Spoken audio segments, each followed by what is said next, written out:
covering every county. This is your statewide newscast. Arkansas Today. Hello, everybody, and thank you for joining us. I'm Bob Clausen. Mallory is off today. It's good to have you along for Arkansas Today. A speech by Facebook founder Mark Zuckerberg has the CEO under fire. Faced with growing calls to do more to control political speech and misinformation, Zuckerberg defended his company's controversial hands-off approach. During a speech he called unfiltered, Zuckerberg went on the offense as well as a defense, and both has Republicans and Democrats now firing back. Joel Ling has more. Mark Zuckerberg doubling down on Facebook's controversial decision not to fact-check Facebook ads from political candidates. We think people should be able to see for themselves what politicians are saying.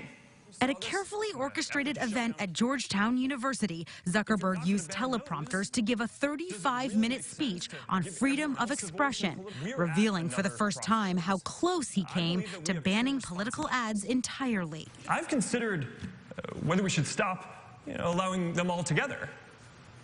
From a business perspective, the controversy certainly is not worth the very small part of our business that they make up. Last month, President Trump's campaign stirring up controversy for using the platform to share misinformation on Hunter Biden in Ukraine through a campaign ad. Now, the Biden campaign striking back on Zuckerberg's speech, saying his choice to cloak Facebook's policy in a feigned concern for free expression demonstrates how unprepared his company is for this unique moment in our history. After Zuckerberg invoked Martin Luther King Jr. for freedom of expression, Twitter lit up with this critique from the civil rights leader's daughter, Bernice King. I'd like to help Facebook better understand the challenges MLK faced from disinformation campaigns launched by politicians. These campaigns created an atmosphere for his assassination. The war of words comes as Republicans rail against Facebook for allegedly censoring conservative views. Tech censorship. Zuckerberg saying this to Dana Perino on Fox News. Kamala Harris said that she thinks that Twitter should shut down President Trump's account. Do you think that's a ridiculous idea? In a democracy, I don't think that we want private companies censoring politicians in the news. That was Jolene Kent reporting there. Zuckerberg expected to take a number of questions regarding this speech. No doubt we'll keep you updated on that. Birmingham police say two persons of interest have been arrested on unrelated charges. The kidnapping of Camille McKinney, the 3-year-old girl, was last seen Saturday night while attending a birthday party in Birmingham. On Tuesday, investigators arrested Patrick Stallworth and Derek Brown on unrelated charges. Police believe the two were involved in the abduction of the little girl. Police continue to search for her. Well, back here in Arkansas, we're learning that more about a traffic stop that went horribly wrong in Bradley County yesterday. One suspect killed after gunfire from a state trooper. The stop was made around 1:30 yesterday afternoon in Warren. Troopers say Christopher Crosby drove away from troopers trying to pull him over. That's when he crashed his car and then apparently shot at the trooper's car. We're told the trooper shot back, killing him. A second person inside the car ran away, was later caught. The trooper is on paid leave. That's standard operating procedure in cases like this. We'll keep you updated throughout the day as we learn more. Elsewhere, Southland Casino Racing has agreed to phase out Greyhound racing over the next 3 years. The Arkansas Racing Commission approved the agreement between the casino and the Arkansas Greyhound Association. Southland blames a declining in dog racing nationally for this move. Greyhound racing has been available in West Memphis since 1956. Casino gambling will still be available at the park. A new statue commemorates a Fort Smith judge, Judge Isaac Parker, known as the Hanging Judge.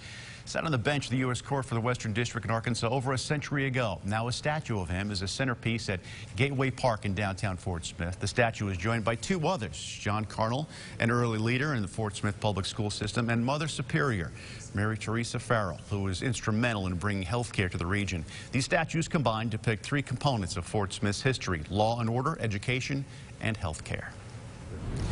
In Rogers, community leaders there from Northwest Arkansas coming together for Vision for the Future. Today, the 2019 Leaders Conference revealed the Vision 100 Community Action Plan. The plan was developed by both residents and community leaders as the Rogers-Lowell area continues to grow. This is the 10th visioning process the cities have gone through since 1989. The Chamber of Commerce says the area needs to prepare for a population growth to hit 100,000 before 2035. The good side of growth is that we get more things to do. more family entertainment, more nightlife. The challenge is that there's not as many people to work because there's so many jobs. So we have to continue to build ourselves as an attractive community so we can attract those future workers that work for our Fortune 500 and smaller businesses. The Chamber says the final stage of the Vision 100 plan is to deploy a Keeper of the Vision campaign, which they say they'll do soon. A Magnolia High School student earned perfect score on the ACT, 36. Parker Williams is the man behind the brains. It took him 4 tries to get that perfect score, but he says it wasn't a goal, it just more or less happened. He studied hard, took a lot of practice tests, and had a lot of support from teachers. According to school officials, it may be the first perfect score in that school's history. As far as we can tell, the first person at Magnolia High School. I'm definitely the first since Miss Card has been here. And then we contacted the previous counselor before Miss Card, and she said she had never had one, and she was here for many, many years.